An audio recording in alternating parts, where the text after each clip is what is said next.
All right, I have Rene Johnston with me today, and she was part of my video project, and now I've got her on my official Keeping Tabs podcast. So thank you so much, Rene. Thank you. I'm excited to be here. I love that you're doing a podcast. Yeah, this has been fun, and I'm meeting some great people, and I'm getting to reconnect with some of my good friends. So Rene, really quickly, just kind of tell people that are listening what you do and a little bit about your business. Okay, great. I have a company called Employee Engagement Solutions. We focus on improving culture, retention, and profitability by helping you build more engaged teams and to develop top quality learning and development experiences. So that's kind of what led me to dive into the topic that we are discussing today. Exactly. And Renee is a public speaker, amazing woman, inspirational, and entrepreneur. So I'm really excited to chat with you, especially about this topic. I've actually talked to this about when you brought it up to me. I was like, this is perfect because this is what so many people are talking about. What's going to happen after COVID and when things kind of go back to normal? There's going to be a lot of changes. So kind of touch on that. There's like a couple you said. There's three main ones, but kind of talk about what we're going to see after the COVID, after the pandemic. What is going to happen in the workforce? Sure. Well, yeah, I wanted to focus a little bit today on this idea of what will we see in this post-COVID workplace, given that we are not post-COVID yet. I'm very well aware that we are very much still in the thick of COVID. And so this is all, I'm sure, still very dynamic and kind of in flux. But in the work that I do, it's important that I have a really good understanding of what's going on internally with organizations so that I can do my best work.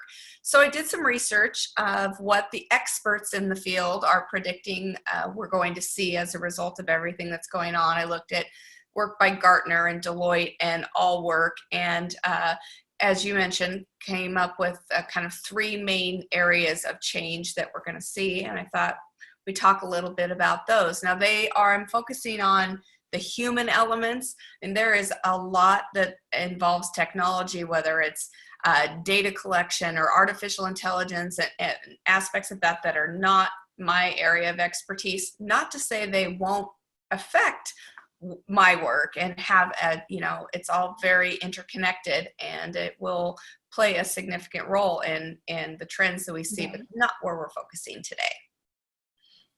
Perfect. Okay. Three main areas of change. The first one that I wanted to talk about was simply geography. Where are we physically going to be located?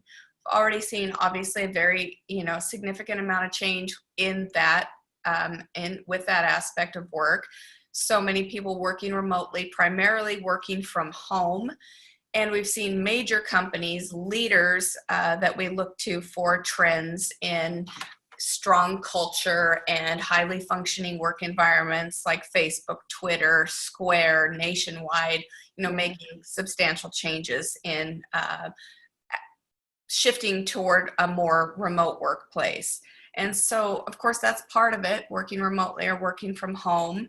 But in addition to that, I guess the trend there is it's here to stay, right?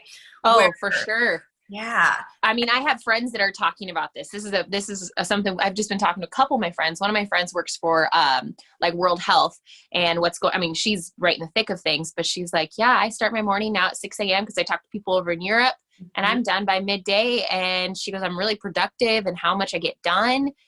So just tons of that conversation, how many people are loving working from home. You're absolutely right. And for some people, it's an ideal situation, and that has kind of ripple effects too that we're going to talk about as we go through some of these topics. In addition to working from home, organizations are looking at other options for where are we physically going to locate. Yeah. Some are going to stick with traditional models. Soon as we get through the worst of this, it'll be back to business as usual, and that's okay if that works for you and it's safe and healthy and productive. But many are taking this opportunity to just pull back a little and see what else might be available, what might be on the table for a different model of a physical work environment. And so it might be that, there's a big trend. Of course, one of the supporting trends is toward de-densifying the workplace, not having so many people crowded into a given space. So it might be a splitting time. One team comes in Monday, Tuesday, Wednesday. Second team comes in Thursday, Friday, something like that. It may be that we go to more of a, I'm going to say this wrong, why can't I, hub and spoke model, where instead of one large physical office space or work environment, we have satellite, smaller spaces, right? And co-working is a big trend too.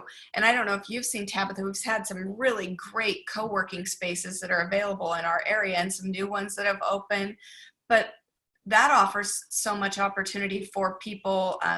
The organizations, they can leverage co-working for their team members and their employees, but also entrepreneurs. I mean, not everybody, I'm glad your friends are having good experience working from home, but not everyone is, right? Exactly. And well, in the co-working spaces, I like that because there's a possibility for partnership or meeting new people, that way that your companies or entrepreneurs can work together. I love the co-working stuff, but yeah, I've heard more good than bad. So yes. And that's great. But if you are somebody who leans toward, being more productive with a little structure or privacy or distance from the home environment, co-working is another very appealing opportunity and another trend we're going to see, like I said, not just leveraged by individuals and entrepreneurs, but by organizations themselves. So it's pretty interesting.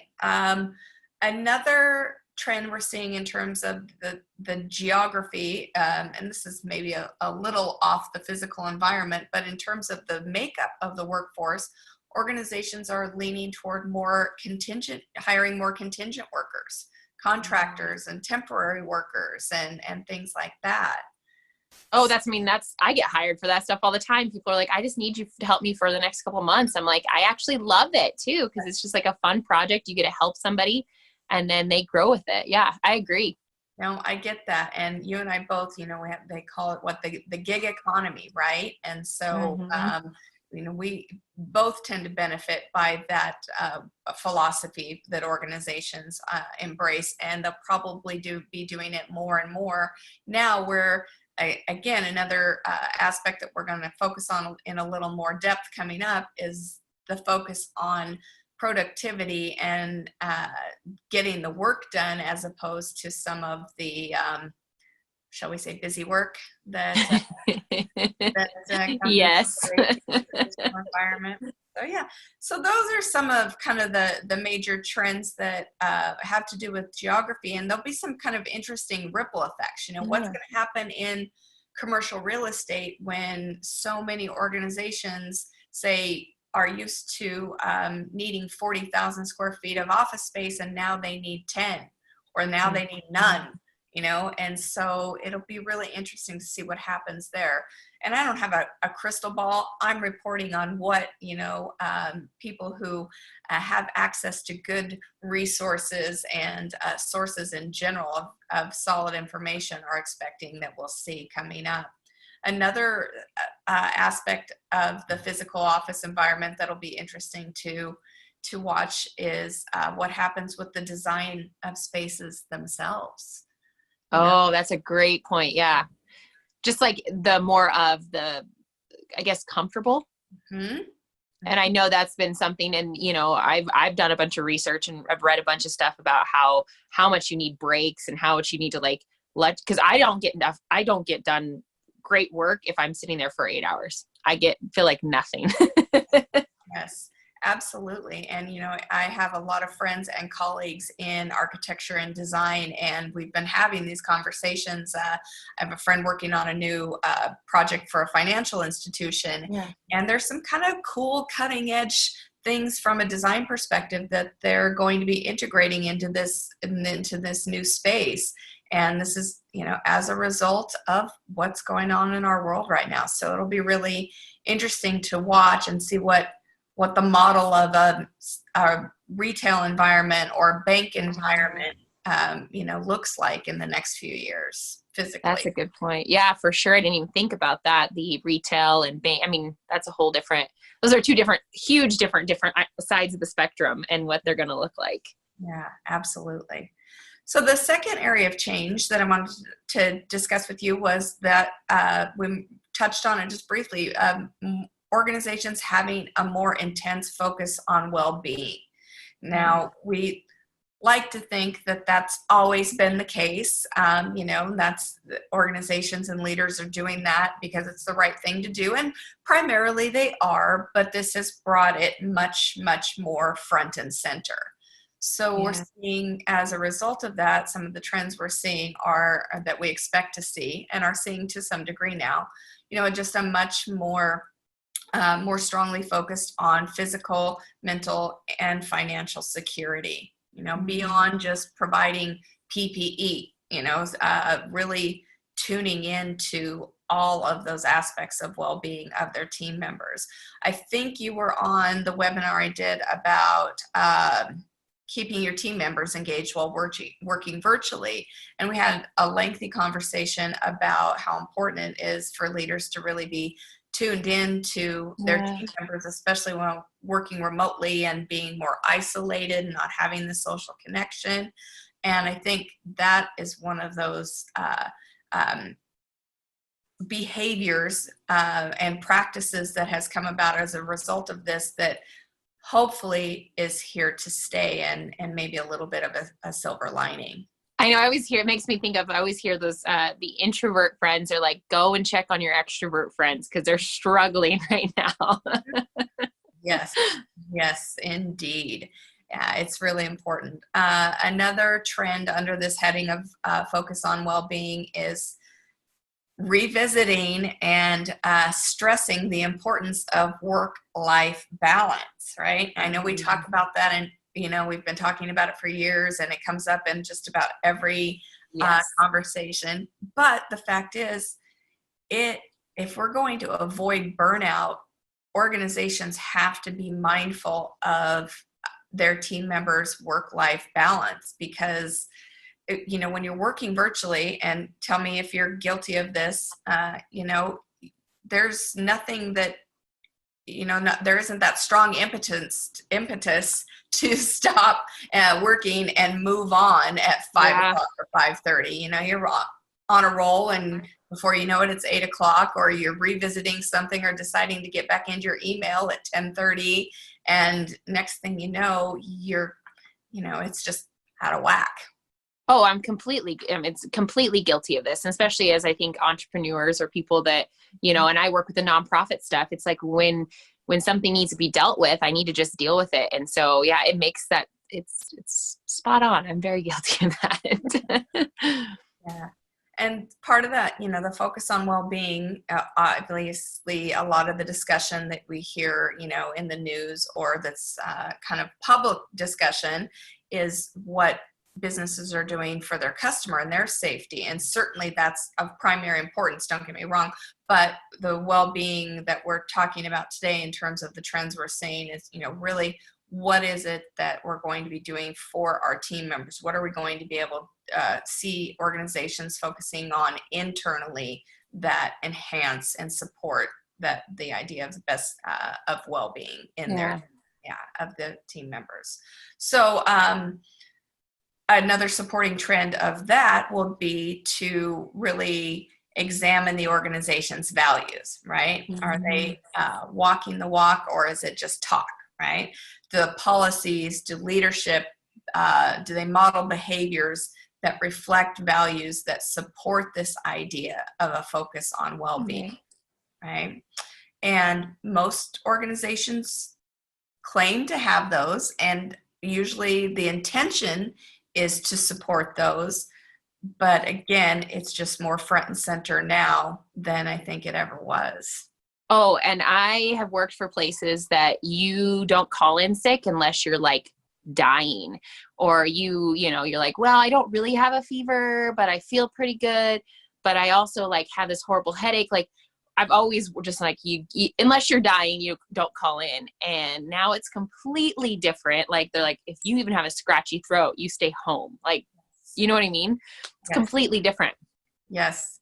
There is a real shift in the mindset around that. And also, beyond just the day to day, but who are we and what do we stand for? It's given people have taken a little time to think about that. And again, that's something we're going to get into in the next section in greater detail.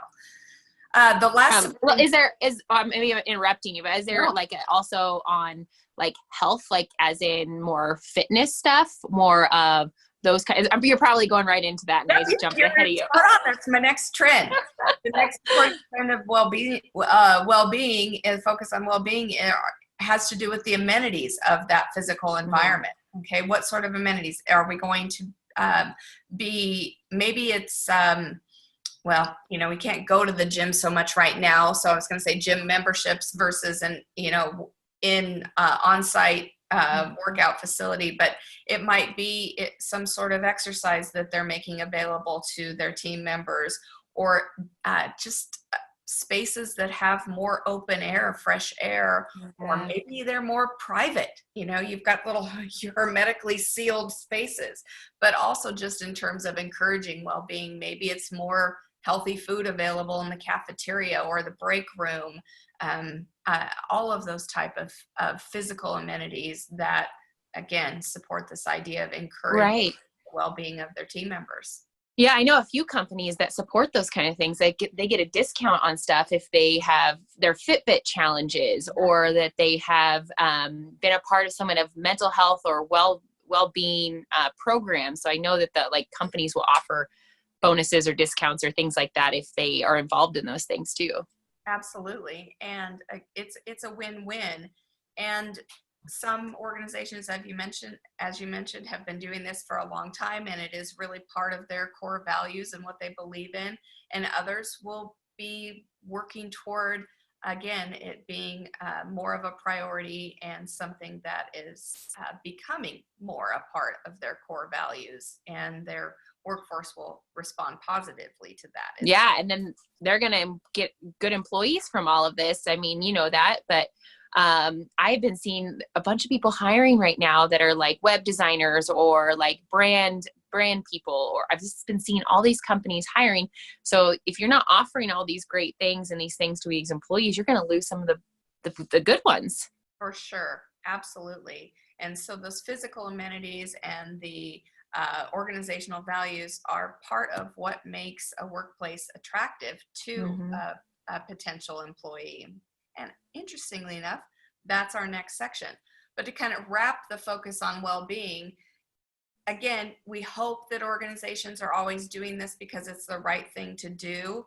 They certainly recognize the value of having healthy team members. Most of them do. But ultimately, if our team members are healthy, they're more productive, they're doing better work for our external customers or clients, and that's always going to be beneficial to the bottom line of the organization. So it's, again, win-win. Yes. All right. So as you alluded to, we want to keep our talent. And as organizations, that means in this day and age, we have to step it up as employers. All right. What are we offering? Why do you want to work for us? And that shows up in a lot of different ways. It shows up kind of maybe initially as a shift from comfort to connection to contribution, to really communicating to our team members how what they're doing day to day affects the big picture. And maybe even beyond benefiting the organization, how does it benefit the community? Right? I know you're a very community involved individual, and so this probably really strikes a chord with you. But working for an organization, and it doesn't have to be, an obvious, we donate 10% back to the community type of correlation, but being able to see how the work that the company does and the services they produce or the product they produce ultimately is a benefit and tying that back to whatever people are doing in their day to day adds meaning, brings Oh, meaning yeah. to your 9 to 5, your 40 hours, your 50 hours, whatever it is, your 70 hours that I'm going to misquote it, but I was just hearing a really cool survey about gratitude and appreciation. And it was simply a group of people making fundraising calls, and they had the control group and the variable group, and they went ahead and expressed appreciation to one group and letting them know that they really appreciated their time and the fact that they were making these phone calls. And the other group, they did not express that. And then they asked everyone if they would be willing to stay longer and make a few extra phone calls. And the majority of the people that stayed longer and made the extra phone calls, as you guessed, were from the people who the appreciation had been expressed to earlier. Oh, yeah, that makes sense. I mean, I have worked with a huge shout out to Wells Fargo, but they did that. They donated more of their time, and then they invested into these nonprofits, and then they eventually gave money second, but they gave their time first, which I thought was brilliant. And then they would come in and at the Boys and Girls Club, and they donated for a whole day of cleanup or a whole day of volunteering for a family fun day. And then eventually we got some grants and stuff from them. But I thought it was really neat that they actually paid them to get out there, go and be part of the community. And I think that's huge for a company. Absolutely. And then they get invested outside of it too. Then they kind of make it their nonprofit or their charity or whatever they're involved with. Yes. And that's a great example of being able to see that connection from the day-to-day work to how it benefits the big picture of the organization, and then even beyond that to the greater community. Yeah. You touched on the idea of some of these amenities being something that attracts, the best and brightest and the people you want to keep around. Beyond the physical amenities, benefits. That's something that we're looking as a supporting trend of stepping up as an employer. Benefits that reflect the current needs of the business environment. I don't know exactly what all those will be, but I can tell you that childcare comes to mind, right? You think of all of these people that are working from home, parents that are working from home and trying to juggle kids not in school. And we may or may not be seeing, depending on the area, depending on the situation, depending on what happens in the next few months, we may not be seeing children going back to school in a traditional model. So what does that mean? That means if you want to keep these great people working for you, then you've got to help them figure that out. And so that's just one of the benefits that I think will need to be available to attract top talent and keep people around that you value. That's a difficult one, childcare. I mean, I know it's so important, and that's what these people need. But it's so hard, especially with COVID, and figuring out how many kids you have and it's just a lot. It's a lot. It really is. And I will tell you, I do not have the answer. I just know the need is there, and the discussions are being had on how are we going to manage this, because if we don't, people are going to be looking at making changes. If a certain person can't get back to work in a traditional environment because the childcare options are not available, or they are going to be obligated to doing some homeschooling, they might decide, well, let's sell the house, downsize, and only one of us will work. Or maybe it's a single parent, and that option isn't even on the table. So that's the part I was saying is these single parents, man, I can't imagine. No, it is complicated beyond, and the hope is again that this supporting trend does work to provide some support in that and many other areas. We touched on this supporting trend already, but a focus on output or work that yields results rather than the fluff and the busy work, right? And so I think that's a good trend that we expect to see. It's something that most of us find frustrating in the workplace as it is.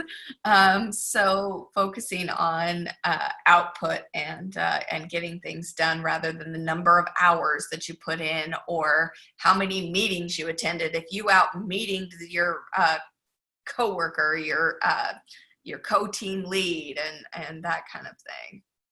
Oh man. Yeah. It's a little bit of stress in that. I know. So it is, I think, one of the silver linings.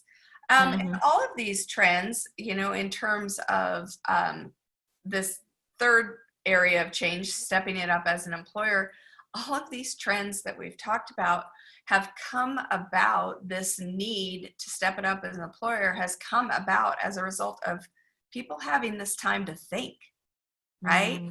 We've had a little more time, a little more space. Now, some people have been crazy busy, and I full on acknowledge that, but it's impossible to go through something like this and not have a little bit of an existential crisis, or at least take a little time to reflect on what's important and maybe change your priorities. And so people have thought, I really like working from home. I want to continue to do that. And if we're going to go back to traditional, then I might look for another job. Or I don't really want to work from home. I like going to the office. I like the social aspect. I'm going to look for another job if that's what we're going to do. Or entrepreneurs have been struggling with maybe their area, their industry's been hit hard with all of this. And so they're thinking, I'm going to go back into a traditional workplace. And bless their brave souls, there are still people that have been taking this time to think, I want to start a business, right? Oh yeah. And I know a few people that are starting businesses, and I'm just like, that's bold and that's brave. And of course, again, with things like this, opportunities do arrive, and those people that are tuned into those, will reap, I'm sure, some very significant rewards. But again, people are taking a moment to reevaluate their priorities, make some shifts. And if we want to retain that top talent as an organization, we have to be offering something pretty darn attractive. Yeah. What do you recommend for some of like these employers to do to like keep I know we've talked about a few things, but do you have a couple things that like, hey, you should be doing this to keep your employees happy or from leaving you? Yeah. Well, the kind of fundamental elements of engagement still apply. If you want to keep people around, yes, certainly anything you can do to set yourself as a top employer. If you pay well and you have good benefits and you have a good track record and reputation in terms of this is a solid place to work, that's all going to work in your favor. But in addition, if you want to keep your valuable people on board, you want to make sure that their role is very clear and the expectations of them is very clear, and they see how the work they do connects to the big picture. You want to know them, and they want to know that you care enough to know them, so that they're allowed to work in their strengths. So I think that right there is one of my favorites, if someone actually knows me and what fuels me. You know what I mean? Like, you probably know this too. It's like, what is my love language? What are the things that you're going to give me and I can give you that's going to like help us both? Yes. So an organization, can do these broad stroke things, but ultimately when it comes to retention, it falls to that immediate leadership. They're the ones that are going to know you and know your strengths and make sure that the position is playing to them, or you're able to position yourself to play to your strengths. And so that's incredibly important, giving them the skills, tools, and resources they need to do their job well, so they don't feel like they're fighting an uphill battle every day because there's something fundamental that they don't have that they should have.